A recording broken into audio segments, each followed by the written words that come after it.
মদিনার বাজার দিয়ে নবীজি যাচ্ছেন, নবীজির একটা ওট পছন্দ হয়েছে। তো নবী ওটের মালিকের কাছে গিয়ে জিজ্ঞেস করলেন, ভাইয়া এই ওটটার দাম কত?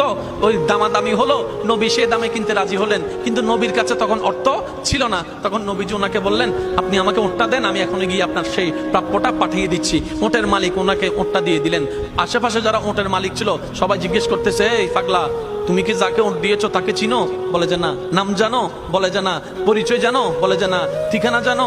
না। তো তুমি যে ওটটা দিয়ে দিলা, উনি যদি ওটার টাকাটা না ফাটায় তখন তো তুমি লসের মধ্যে চলে যাবা। সে ওটের মালিক বলে, এত সুন্দর নুরানি চেহারাওয়ালা কখনো বাটপার হতে পারে না, কখনো চিটার হতে পারে না, কখনো মৃত্যুক হতে পারে না। ওনার চেহারা দেখেই তো আমি ওট বিক্রি করার আগে মনটাই বিক্রি করে দিয়েছি, মনটাই বিক্রি করে দিয়েছি, মনটাই বিক্রি করে দিয়েছি। তোমরা যাই বলো, আমার মন বলে উনি আসবেই আসবে, টাকাটা পাঠাবে পাঠাবে।